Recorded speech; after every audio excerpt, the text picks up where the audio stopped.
Hi hello, ഇന്നൊരു lunch box recipe ആയിട്ടാണ് ഞാൻ വന്നിട്ടുള്ളത്. അപ്പോൾ മക്കൾക്കൊക്കെ എന്നും ഒരേപോലത്തെ ഫുഡ് നമ്മൾ സ്കൂളിലേക്കോ കോളേജിലേക്കോ ഒക്കെ കൊടുത്തു വിടുമ്പോൾ അവർക്ക് എന്നും ഒരുപോലത്തെ ഫുഡ് കഴിക്കുമ്പോൾ ഒരു മടുപ്പാവില്ലേ. ഇടയ്ക്കൊക്കെ ഒരു വെറൈറ്റിയൊക്കെ നമുക്ക് കൊടുത്തു വിടാം. ചിക്കനോ മീനോ അതൊന്നുമല്ലാതെ നമുക്ക് എളുപ്പത്തിൽ ഉണ്ടാക്കാൻ പറ്റുന്ന റൈസിൻ്റെ റെസിപ്പി ആയിട്ടാണ് ഞാൻ വന്നിട്ടുള്ളത്.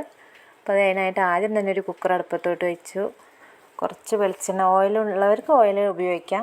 ഞാനിപ്പോൾ ഇവിടെ വെളിച്ചെണ്ണയാണ് വെച്ചെടുത്തിട്ടുള്ളത്. അപ്പോൾ വെളിച്ചെണ്ണയും ഒരു ചെറിയൊരു സ്പൂണ് മാത്രം നെയ്യും കൂടെ ഇട്ട് കൊടുക്കാം.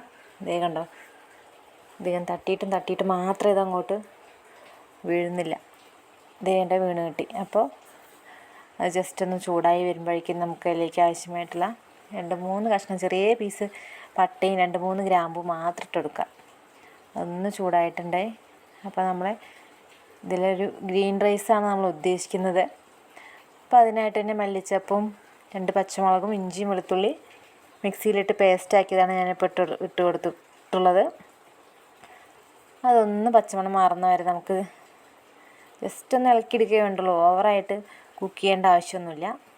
ഒന്ന് ഇളക്കിയെടുത്തതിന് ശേഷം അതുകൊണ്ട് നമ്മൾ കഴുകി കുറച്ചൊരു 10-15 മിനിറ്റ് നമ്മൾ കുതിർത്തി വെച്ച ബിരിയാണി റൈസാണ്. അതൊന്ന് വെള്ളം വാർത്തിട്ടതേ കുക്കറിലോട്ട് തന്നെ നേരെ ഇട്ട് കൊടുത്തിട്ടുണ്ട്.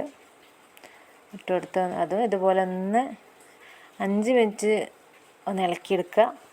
അതിന് ശേഷമാണ് നമ്മൾ വെള്ളമൊക്കെ നമുക്കിതിലേക്ക് ആഡ് ചെയ്ത് കൊടുക്കണം. അപ്പോൾ അതേ ഇളക്കി. ഈ 1 ഗ്ലാസ് അരിയാണ് എടുത്തിട്ടുള്ളത്. 1 ഗ്ലാസ് അരിക്ക് 2 ഗ്ലാസ് വെള്ളം എന്നുള്ള രീതിയിൽ ഞാൻ 2 ഗ്ലാസ് വെള്ളം ഒഴിച്ച് കൊടുത്തിട്ടുണ്ട്. ആവശ്യത്തിനുള്ള ഉപ്പ് ഇട്ട് കൊടുത്തിട്ടുണ്ട്. ഇനി നമ്മൾ നേരത്തെ തന്നെ ഉപ്പിട്ട് വേവിച്ച് വെച്ച ഗ്രീൻ പീസാണ് ഇട്ട് കൊടുക്കുന്നത്. അതും ഇട്ട് കൊടുത്തതേ നമ്മൾ ഉപ്പൊക്കെ ഒന്ന് ഉണ്ടോ നോക്കുക, ഒന്ന് ഇളക്കി കൊടുക്കുക. ഉപ്പുണ്ടോ നോക്കി ഇതേ കുക്കർ അടച്ച് വെച്ച് ഒരൊറ്റ വിസിൽ നമ്മളെ റൈസ് ഇവിടെ റെഡിയായി കിട്ടും. അതുകൊണ്ട് നല്ല പോലെ വെന്ത് വന്നിട്ടുണ്ട്. കുട്ടികൾക്കൊക്കെ ഒരു വെറൈറ്റി ഇഷ്ടമല്ലാത്തവരുണ്ടോ അല്ലേ. അപ്പോൾ ഇടയ്ക്കൊന്ന് ആഴ്ചയിൽ ഒരിക്കലെങ്കിലും ഇതുപോലെ ഒന്ന് മക്കൾക്ക് ഉണ്ടാക്കി കൊടുത്താൽ നമുക്കും അവരും വയറ് നിറയെ ഭക്ഷണം കഴിക്കും, നമുക്കും സന്തോഷം. അപ്പോൾ എല്ലാവരും ഒന്ന് ട്രൈ ചെയ്യണേ.